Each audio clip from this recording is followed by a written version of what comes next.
Mbak Aliza sampaikan kepada saya itu tidak akan kemana-mana, cukup sampai di saya.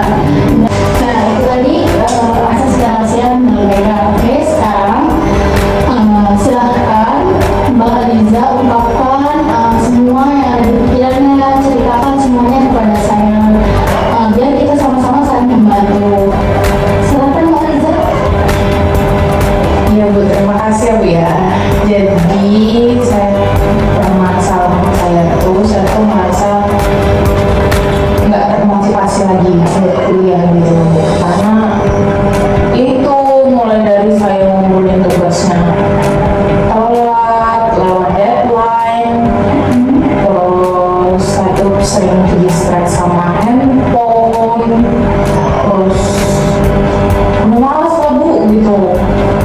Jadi kayak merasa nggak ada semangat lagi buat ngejalanin ini gitu. Itu kan Aliza kan udah gak ada motivasinya. Sebelumnya apa Mbak Aliza udah pernah kepikiran kok mau nyoba untuk membangkitkan kembali motivasinya itu, atau misal ngerjain tugasnya di kafe atau di semacamnya, itu kan bisa meningkatkan ngerjain tugas kan. Nah, itu pernah terlintas nggak di pikiran Mbak Aliza untuk melakukan hal seperti itu?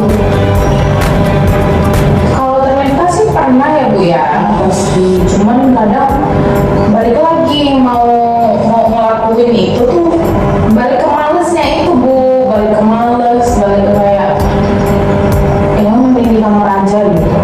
Oh, berarti udah ada tuh udah ada pikiran, tapi pas sudah mau ngelakuinnya balik lagi ke Iya. males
Bu, beban yang belum dituntaskan. Ya, merasa bersalah sih sebenarnya Bu.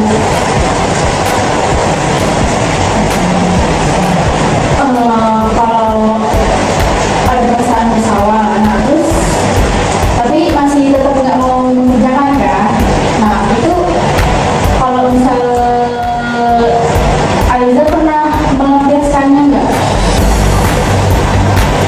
Melampiaskannya ke sesuatu hal atau pergi keluar, main, Masih, saya lebih ke gadget.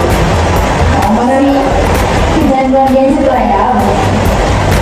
Ya, lebih ke ini sih Bu, daripada saya buat main di luar, saya lebih milih kalau ada antara dua pilihan, main keluar atau di kamar, saya lebih kamar aja. Di kamar sambil main HP. Iya. Itu Mbak Linda, saya paham pasti Pak punya rasa bersalah dan juga penyelenggaraan gadget, pastinya Mbak Linda pasti bakalan mencari informasinya dari HP kan. Namun yang menjadi masalahnya itu kan ketika aktivitas itu, aktivitas yang wajib yang menghadirkan itu menggeser waktu yang seharusnya digunakan untuk menyelesaikan tanggung jawab akademik Mbak Aliza. Nah, apakah Mbak Aliza itu menyadari kalau pola ini bakalan membentuk siklus yang terus berulang menerus? Iya Bu, nyadar.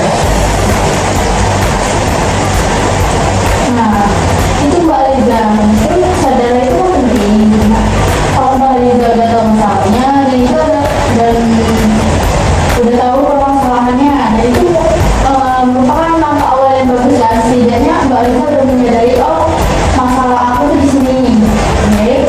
Nah, sekarang Ibu mau tanya, apa yang paling Mbak Aliza takutkan jika kondisi ini terus berlanjut sampai akhir program PPD-nya? Yang saya takutkan kalau kondisi ini sampai di periode akhir program PPD ini. ya saya takutnya saya nggak maksimal Bu buat ngajarin saya nggak optimal, terus saya takut saya nggak lulus juga nanti gara-gara tugas-tugas saya yang nggak terselesaikan itu. Nah, kalau misalnya Mbak Aliza bersedia untuk mencari solusi nyata bersama Ibu untuk keluar dari permasalahan ini, apakah Mbak Aliza bersedia? Bersedia Bu. Siap. Bersedia, yakin ya? Oke. Oke Mbak Aliza, sekarang coba kita rumuskan dulu ya perilaku apa aja yang ingin Mbak Aliza rubah. Bisa silakan Mbak Aliza sebutkan secara spesifik. Saya itu pengen ngerjain tugasnya itu tepat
tujuannya kan yang ingin dicapai, dan serta langkah-langkah apa yang akan dilakukan untuk mencapai tujuan tersebut.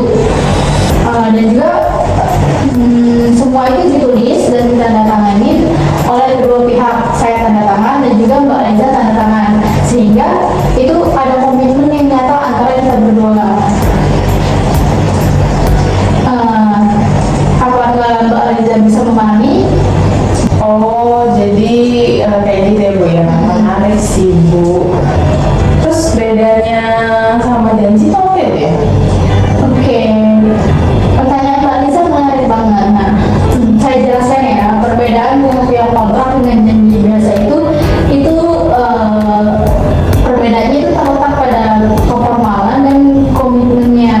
Nah, kalau janji biasa itu kan ya udah bisa mudah dilupakan atau diabaikan kan. Walaupun kita udah janji seseorang, itu bisa aja kan seseorang itu dilupainnya atau diabaikannya kan. Nah, itu namanya janji biasa. Nah, kalau behavior kontrak ini kan kontrak tertulis ya. Kita saya tanda tangan dan juga Mbak Aliza tanda tangan. Nah, itu kan ada akuntabilitas yang tinggi kan, dan juga kita punya bukti fisiknya. Oh, di sini kita punya behavior kontrak, segala udah tercantum kan tujuannya apa aja di situ, dan juga ada tanda tangan fisik antara konselor dan konselingnya. Nah, itu perbedaannya. Kalau janji biasa dia hanya diucapkan, misal saya janji besok saya mau ke rumah Mbak Liza. Nah, itu kan bisa saja saya lupakan atau saya abaikan. Nah, kalau misal behavior kontrak, misal saya janji akan ke rumah Mbak Liza besok pagi. Nah, itu kan ada semacam tanda tangan antara kedua belah pihak. Nah, itu perbedaannya Mbak Liza. Iya Bu, saya tertarik.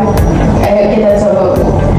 Oke, baik Mbak Liza, sekarang kita susun kontraknya bersama-sama ya. Misal kalau ada yang kurang berkenan bagi Mbak Liza bisa sampaikan ya.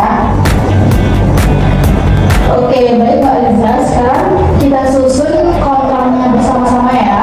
Nah, pertama kita tentukan dulu perilaku target.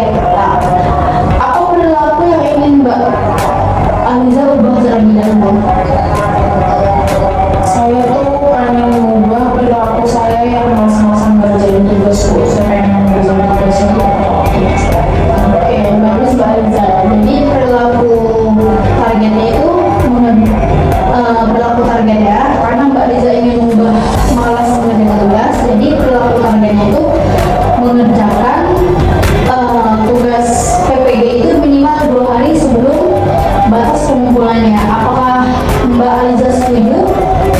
Setuju. Kemudian bagaimana jika kita buat jadwal harian? Kapan waktu yang menurut Mbak Liza itu paling efektif untuk mengerjakan tugas? Misal di waktu pagi dari jam 8 sampai jam 10. Nah, apakah Mbak Liza bersedia? Bersedia. Silakan Mbak Liza ungkapkan kapan waktu yang menurut Mbak Liza itu paling efektif untuk mengerjakan tugas. Kalau menurut saya waktu yang paling efektif mengerjakan tugas itu Iya.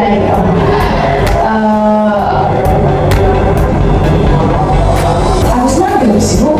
Habis maghrib ya. Habis maghrib, terus setelah habis maghrib sampai dengan setelah isya.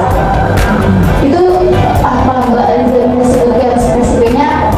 Habis maghrib bisa jam 6.30 sampai apa tadi, sampai sebelum isya? Sesudah isya. Sudah isya, jadi misal dari jam 6.30 atau sampai jam 8. Dari jam 18.30 sampai dengan jam 20.30. Oke, itu sangat realistis ya Mbak Liza. Oke, jadi kita bisa masukkan kontrak waktu belajar mengerjakan tugasnya Mbak Liza itu setiap hari. Apakah setiap hari Senin sampai Jumat itu menurut Mbak Liza keberatan nggak? Setiap hari dihabiskan cuma di jam Di jam yang sudah Mbak Liza tentukan tadi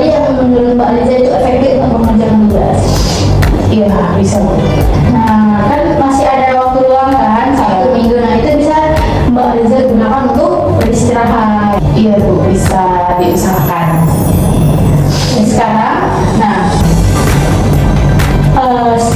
jika satu sudah melaksanakan semua, apa reward atau penghargaan yang ingin Mbak Aliza berikan untuk diri sendiri jika berhasil memenuhi semua itu dalam satu minggu?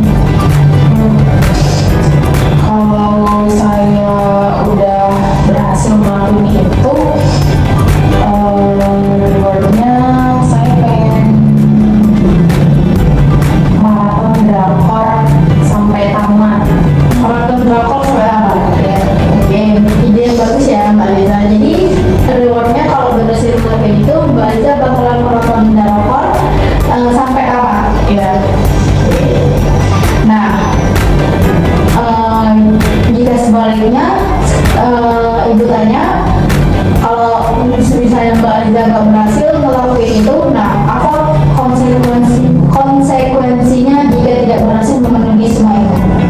Tadi kan kita udah berbicara tentang rewardnya, nah sekarang kita berbicara tentang konsekuensinya jika itu tidak berhasil Mbak Aliza lakuin. ya berarti kalau saya nggak bisa memenuhi itu, saya nggak nonton drakor, atau bahkan saya kayak nggak main gadget seharian.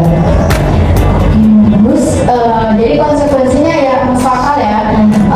Jika Mbak Aliza berhasil, Mbak Aliza bakalan nonton lawannya sampai tamat, dan jika tidak berhasil, berarti Mbak Aliza nggak akan nonton drakor.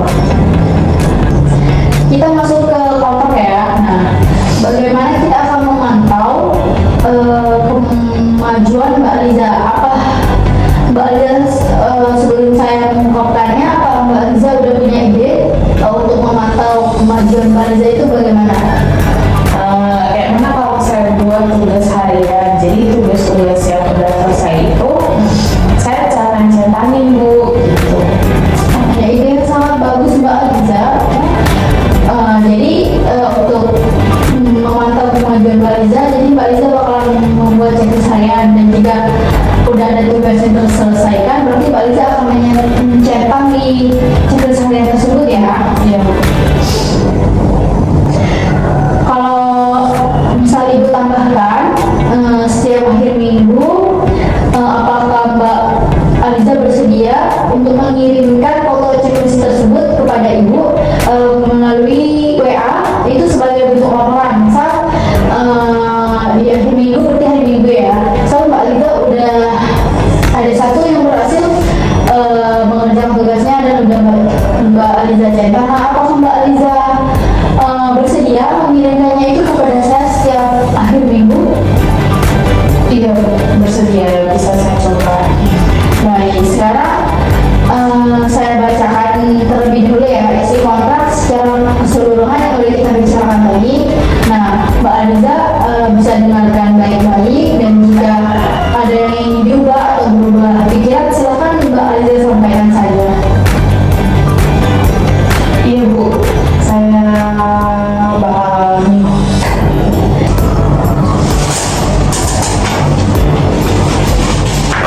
Mbak Aliza, tadi kita udah membicarakan kontraknya ya. Nah, sekarang Ibu bacakan terlebih dahulu isi kontrak yang udah kita bicarakan tadi. Nah, jika ada yang ingin Mbak Aliza ubah atau ada yang mau dihapus, itu silakan Mbak Aliza ungkapkan saja ya.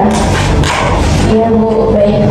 Yang pertama tadi mengerjakan setiap tugas kuliah PPG dan mengumpulkan sesuai deadline yang sudah ditentukan.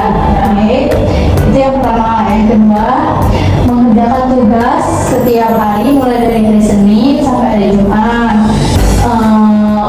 mulai pukul 18.30 sampai 20.30 ya. Oke. Nah, untuk satu minggunya itu diisi waktu bebas, itu ruang ya, sesuai keinginan Mbak Aliza.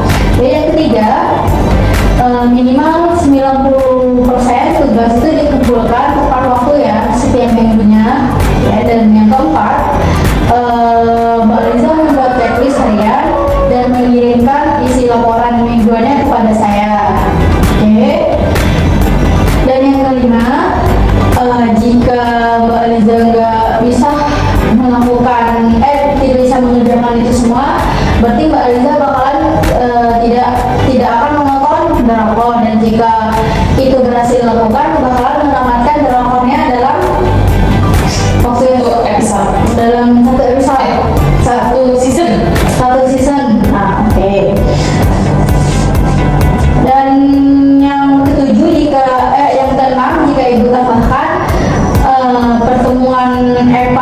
evaluasi tatap muka kita setiap 2 minggu sekali itu bagaimana? Itu untuk meninjau kemajuan dan menyesuaikan kontrak kontrak antara konseling dan pesohor. Apakah Mbak Aliza bersedia jika saya tambahkan kontrak tersebut? Bersedia, Bu. Oke, saya tuliskan terlebih dahulu ya semua kontrak kita tadi. Nanti kita akan melakukan tanda tangan secara fisik antara konselor dan juga konseling. Iya.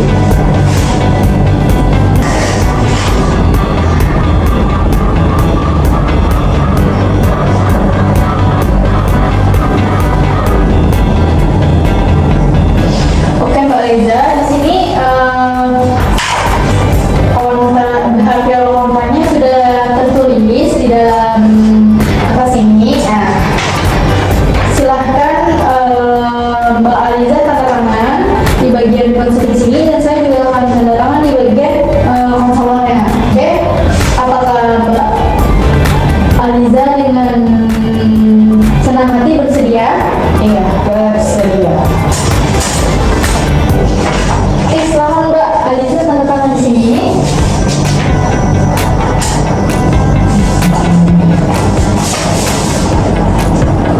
Aliza tanda tangan di sini.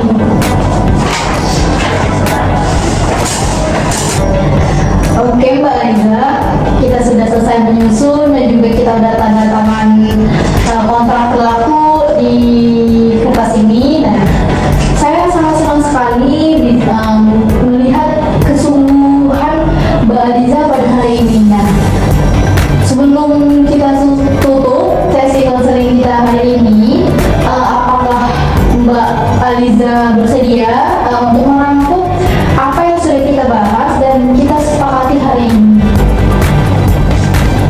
Oh iya, Bu. Jadi hari ini kan saya datang ke Ibu untuk menyelesaikan membantu saya menyelesaikan masalah saya yang suka mengganggu dan ngerjain tugas.